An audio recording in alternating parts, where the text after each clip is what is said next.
Welcome to Prince Shorthand House. Exercise number 13. Progressive Shorthand October 2020. 100 words a minute. Then repeat 120 words a minute. Ready? Start.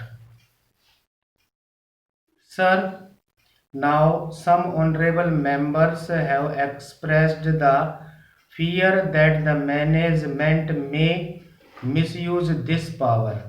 I have already made it clear that the present provision is already there in the Act, and this is an improvement that we say that instead to forfeit wholly, he can have the opportunity or the power to forfeit it partially. Regarding the question of the misuse of his power, supposing an employer misuses this power and he indiscriminately forfeits the gratuity, the employee has got the right to raise the dispute. He can dispute it, contest it. If the conciliation falls, he can go to the tribunal or to the labor court. The labor courts are presided over by judicial officers.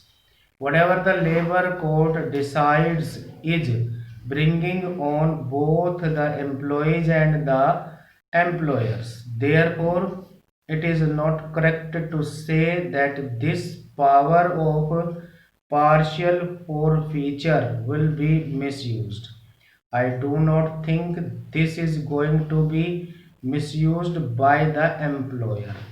I feel that there are sufficient opportunities which are open to the employee to challenge such a misuse exercised by the management. So it is definitely an improvement on the existing provision of the Act.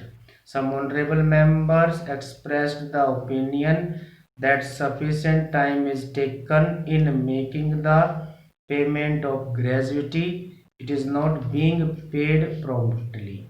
I want to make it clear that the rules relating to the payment of gratuity already provided that an employee shall apply for payment of gratuity within 30 days from the date of gratuity becomes payable, and the employer has to make the payment within 30 days from the date of the receipt of the application for payment of gratuity. So the time limit is already prescribed and he has to pay the amount as per time limit fixed in the rules. Some honorable members wanted to know why this limit of 10 workers was prescribed. It is because the Payment of Gratuity Act says that this is applicable only to establishment. In section 2, it is said to what category of industries and establishment it is applicable. So, in the Act, it has been made clear that such other establishments or class of establishments in which 10 or more employees are employed or were employed on any day of the proceeding 2 months by notification, especially in this behalf. We have got the powers, the government has got the power. It is applicable only to the establishment where the workers are 10 or more. Now the question is why it should not be made applicable to all the establishment irrespective of the member of workers. The question is whether an employee having two, three, four, or five workers has got that capacity. He has not got that capacity at all. When he has not got the capacity, He has not got the capacity. What is the use of having legislation and trusting that legislation on him? Therefore, what we felt was that so far as this legislation is concerned, it should be made applicable only to bigger establishments which can employ at least 10 or more workers. Then I want to tell the honorable members that government has got the powers to extend this act to other establishments also. Accordingly, the central government has specified motor transport undertakings, clubs, chambers of commerce and industry, association, federations, inland water transport establishment and such local bodies in which 10 or more persons are employed. Wherever the government feels that it should be extended to other establishments, it has already extended, and if there are any good cases of extension of this, government is prepared to consider those cases and bring them under that category and extend the application of payment of gratuity act to close establishments also. Now we have come to the conclusion that it is necessary to amend the definition of continuous service under the Industrial Disputes Act also. It is similar. However, it has become necessary to amend the definition of continuous service in the Payment of Gratuity Act because of the judgment of the Supreme Court. It is possible that we may have to carry out similar amendments in the Industrial Disputes Act in due course. Why we have brought this measure, you will agree, is that because the Supreme Court had said in its judgment that unless he has put in 240 days of continuous service, he will not be considered to be in service and will not be entitled to gratuity. What we have said is for the definition of continuous service, he will be considered to be in continuous service even if he is on unauthorized leave unless he has been punished by the management, and for punishing the worker, the management has to punish under the standing orders. They cannot punish him offhand according to their whims. If he has to punish him, certain procedure is there which has to be gone through. After completing the procedure, only he can punish him. If the employer is missing the powers, then the employee can raise the Industrial Disputes Act. Stop. Repeat 120 words a minute. Ready?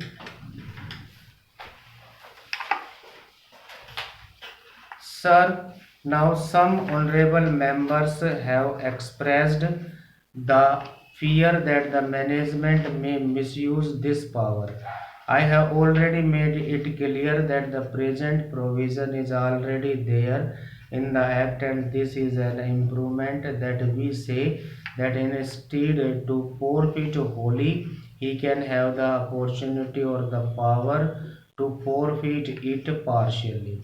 Regarding the question of the misuse of his power, supposing an employer misuses this power and he indiscriminately forfeits the gratuity, the employee has got the right to raise the dispute. He can dispute it, contest it. If the conciliation falls, he has go to the tribunal or to the labor court. The labor courts are presided over by judicial officers. Whatever the labor court decides is bringing on both the employees and the employers. Therefore, it is not correct to say that this power of partial forfeiture will be misused. I do not think this is going to be misused by the employer. I feel that there are sufficient opportunities which are open to the employee to challenge such a misuse exercised by the management. So it is definitely an improvement on the existing provision of the Act. Some honorable members expressed the opinion that sufficient time is taken in making the payment of gratuity. It is not being paid promptly. I want to make it clear that the rules relating to the payment of gratuity already provided that an employee shall apply for payment of gratuity within 30 days from the date of gratuity becomes payable, and the employer has to make the payment within 30 days from the date of the receipt of the application for payment of gratuity. So the time limit is already prescribed and he has to pay the amount as per time limit fixed in the rules. Some honorable members wanted to know why this limit of 10 workers was prescribed. It is because the Payment of Gratuity Act says that this is applicable only to the establishment. In section 2, it is said to what category of industries and establishment it is applicable. So, in the Act, it has been made clear that such other establishments or class of establishments in which 10 or more employees are employed or were employed on any day of the preceding 2 months by notification, especially in this behalf. We have got the powers and the government has got the power. It is applicable only to the establishment where the workers are 10 or more. Now the question is why it should not be made applicable to all the establishments irrespective of the number of workers. The question is whether an employer having 2, 3, 4 or 5 workers has got that capacity. He has not got that capacity at all.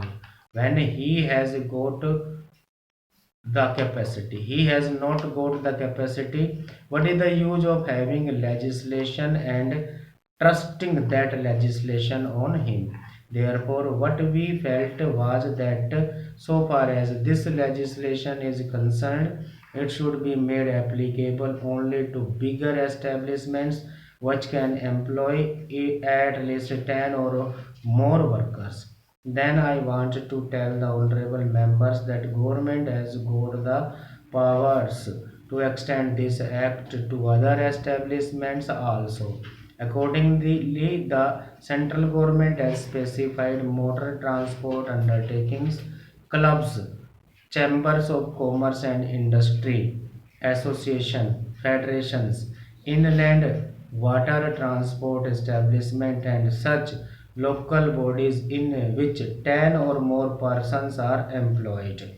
Whenever the government feels that it should be extended to other establishments, it has already extended, and if there are any good cases for extension of this, government is prepared to consider those cases and bring them under that category and extend the application of payment of gratuity act to close establishments also. Now we have come to the conclusion that it is necessary to amend the definition of continuous service under the Industrial Disputes Act also. It is similar. However, it has become necessary to amend the definition of continuous service in the Payment of Gratuity Act because of the judgment of the Supreme Court. It is possible that we may have to carry out similar amendments in the Industrial Disputes Act in due course. Why we have brought this measure, you will agree, is that because the Supreme Court had said in its judgment that unless he has put in 240 days of continuous service, he will not be considered to be in service and will not be entitled to gratuity. What we have said is for the definition of continuous service, he will be considered to be in continuous service even if he is on unauthorized leave unless he has been punished by the management, and for punishing the worker the management has to punish under the standing orders.